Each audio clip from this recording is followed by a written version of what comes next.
The Neighbor from Hell. I never thought much about my neighbor Brian.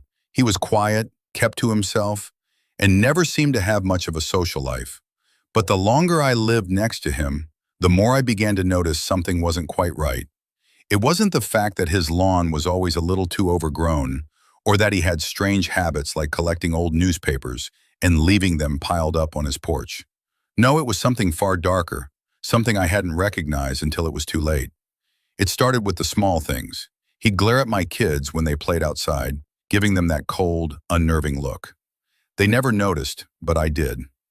Then came the slashed tires on my truck one morning. I shrugged it off as a random act of vandalism. Maybe it was kids from the neighborhood, maybe not, but the damage escalated.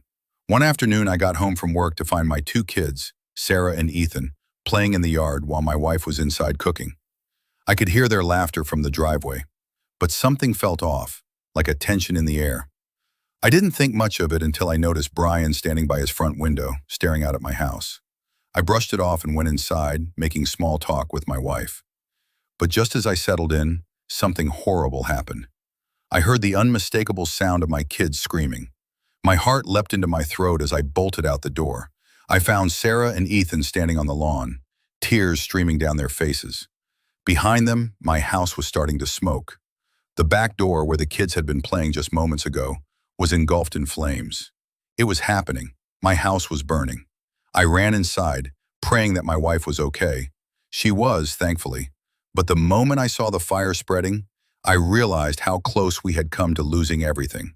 I had one thing that might help: surveillance cameras. I'd installed them years ago when we'd had some break-ins around the neighborhood. I rushed to the living room, grabbed my phone, and pulled up the footage. The video made my blood run cold. It showed Brian, my neighbor, approaching my house with a gas can in his hands. He moved with eerie purpose, like someone who knew exactly what they were doing. He paused by the back door, unscrewed the cap, and began pouring gasoline all over the entrance. Then, with a twisted smile on his face, he lit a match and dropped it.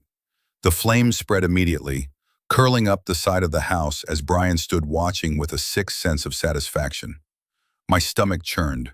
I had a clear shot of his face, his expression of quiet glee, as the fire took hold. I immediately called the police, giving them the footage and telling them everything I knew. They didn't waste any time. The fire department arrived in minutes, and thanks to them, the flames didn't spread to the whole house, but the damage was done. My home was partially destroyed and my kids were traumatized. But whatever the reason, he'd snapped. The truth came out in the investigation. Brian had been plotting the arson for months. He'd even tried to disable my cameras once before, but he must have been too drunk to figure it out. The trial was a nightmare. Brian tried to act like he wasn't responsible, claiming it was all a mistake. But the footage was undeniable. It showed his hand in everything. The way he stared at my kids, the way he'd waited until I was out of the house, the way he carefully poured the gasoline. There was no doubt. When the verdict came down, I was almost numb. 34 years in prison. That's what Brian got for his attempt to destroy my family. I've never been a vengeful person. I believe in justice, but I don't like the idea of holding grudges. But what Brian did, it wasn't just an attack on me. It was an attack on my children, my wife, my whole life. He'd tried to burn us alive for reasons I'll never understand. The sentence didn't bring me peace. Nothing could undo the fear we all felt that night. But there was a small sense of closure. I never thought I'd have to confront a nightmare like this.